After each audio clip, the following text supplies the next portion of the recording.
ලඝු ගණකයේ අනිත් පැත්ත තමයි දැන් අපි මේ කරන්න යන්නේ. එතකොට දැන් අපි ලියනවා මම ඇන්ටිලොග් ප්‍රතිලඝු ගණකයේ හොයන්නලු 2.7818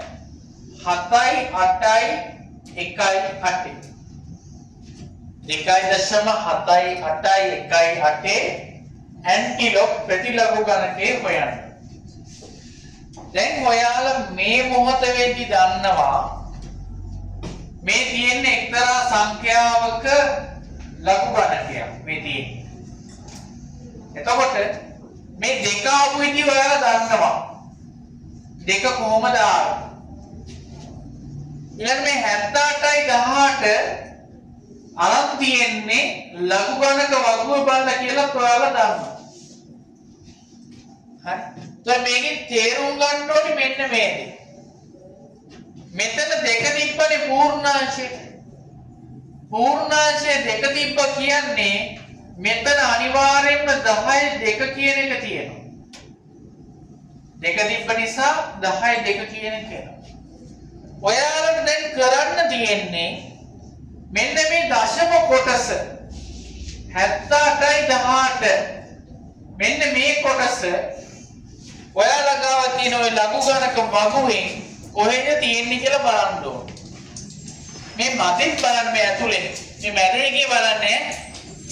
හරි මැදේගේ බලන්න 78යි 18 කොහෙද තියෙන්නේ කියන්නේ. දෙවෙනි පිටුවේ ඇත්තේ 78යි 18 හොයාගත්තද? right. ඔව් උත්තරයක් දෙනවා දැන්. ආගන්න. ඔන්න 78යි 18. 78යි 18 හොයාගත්තනේ පුතේ. right. එතන පොඩ රූල තියන්න. රූල තියලා ටිකට අනිත් යා කරගත්තත් කමක් නැහැ. හැබැයි අච්චු පුතේ නම් පෑනෙන් අදින්න එපා. තමන්ගේ පුද්ගලික ලඝු ගණක පුතේ අදින්න. හරි. 78යි 18 හොයාගත්තා. දැන් බලන්න මෙයාට තියෙන අනන්‍යතාවය කවුද? මෙයා කොහේ එක්කෙනෙක්? ඒක බලන්න මෙහෙමයි.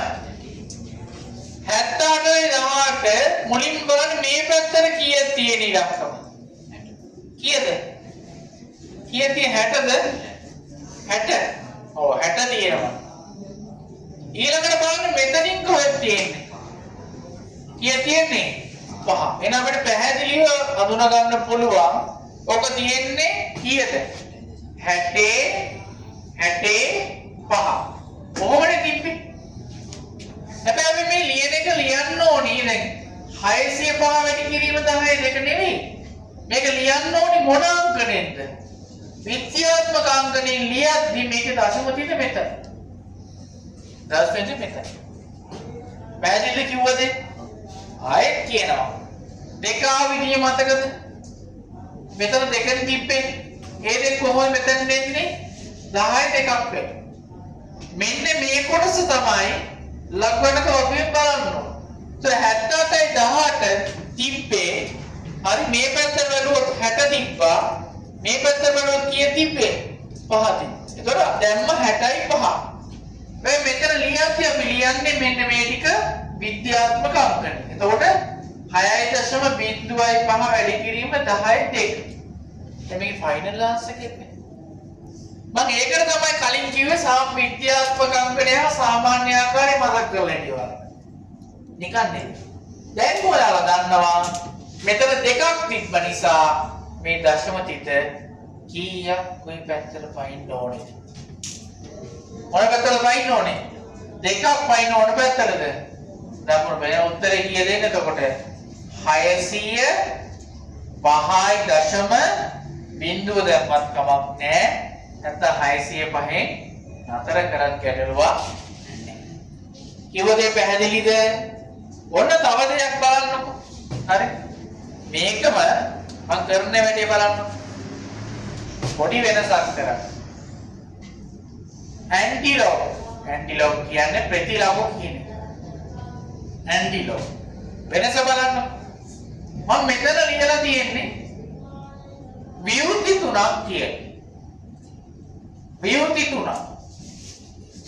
වියුති තුන කියන්නේ මෙතන ඍණ තුනනේ.